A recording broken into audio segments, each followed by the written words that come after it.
Hey everyone, hope you're having an awesome day. I just wanted to jump on and talk a little bit about some real life examples of incremental training. So, for example, I wanted to give a personal story about some incremental training today.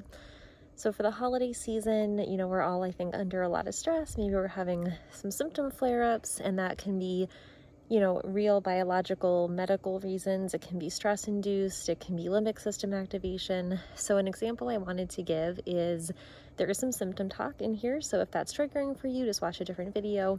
But feeling a little more run down and tired recently, not sure if that's the cold weather, the cold front that we've been having, or maybe just a little virus or a cold or something.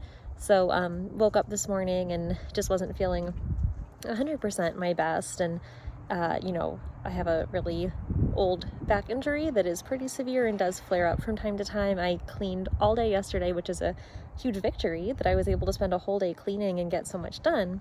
But then, of course, sometimes that leads to your back seizing up. So woke up and my back hurt and some symptoms of a cold were coming on, and we were doing some holiday activities, and I was thinking to myself, do I really want to try to go out and do church today? And even my family was like, oh, you could just stay home if you're not feeling good. And then I said to myself, I'm at the point now with DNRS, I'm not really having to stop and do full rounds, the 20 minutes every day. I just kind of have a lot of the messages in my head.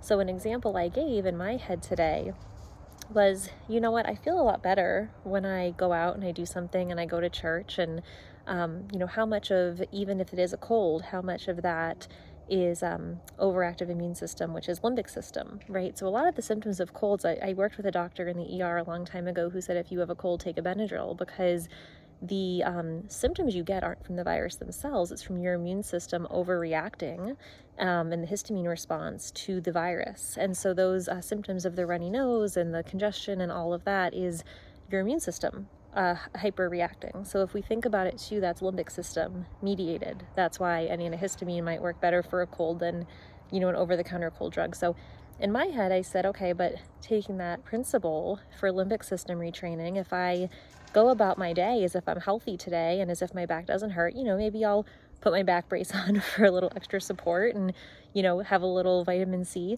this morning. But if I get dressed and take a shower and, try to feel good about myself, and I drive there and I'm in a nice calming place that I know is good for my nervous system, how am I going to feel?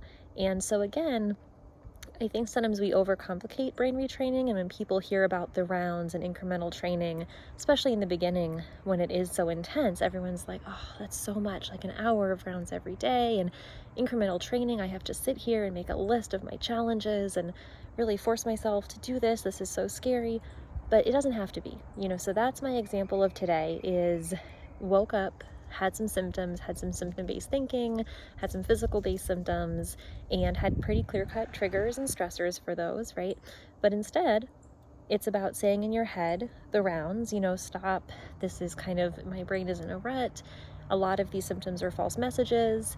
Even the ones that maybe are real symptoms, I can manage. I don't have to be sick. I don't have to identify with sickness or let the sickness get in my way today. I'm still going to live a full day. And then, the example of speaking to your higher self and visualizing the future and past, the further you get in your healing, it's not about visualizing, someday, months and months or years from now, I'll do this. It's like, okay, today, I am a healing person. I'm a person who's doing good. I can push through things. I know what my limits are. So today I'm visualizing, that I'm going to get up and go out the door and go to church or do that errand. And then today, even after I got home, maybe 3 or 4 years ago, I would have gone to bed and said, oh no, I'm sick, I should rest. I'm sitting outside, I'm getting vitamin D and fresh air and sunlight, even though it's cold. Before, the cold would have triggered histamine intolerant symptoms. And today I'm like, well, the sun is warm enough. My body can tolerate some cold. Let's just try it. So incremental training can be take it as it comes and do little tiny things during the day to push yourself and that you can have success with. Like right now, I feel great. I'm like, okay, it's in the 30s or 40s, but in the sun, it feels really warm. My body's not reacting to the cold because I am healing.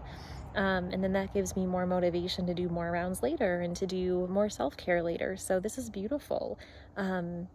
I don't know, I feel like I'm rambling a little bit today, but I know you guys have really requested more real life examples, and again, it doesn't have to be complicated.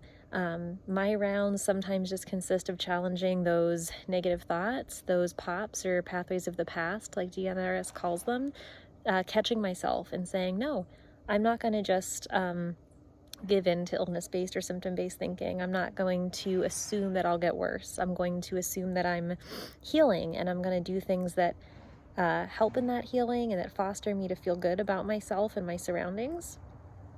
So, even if I am in a little bit of a flare-up and I have some fatigue this week, that's fine, because I know that I can go out and enjoy nature. I know that I can push through certain activities that feel good, and I know I can modify the other ones. I can work this week. I can work out of my bed. My clients are used to it, sitting in my bed propped up with some pillows and my heating pad, and I can still do it. It might not look the same as other people, but it works for me. So anyway, I wanted to just share that today, and hope everyone is just having so much healing.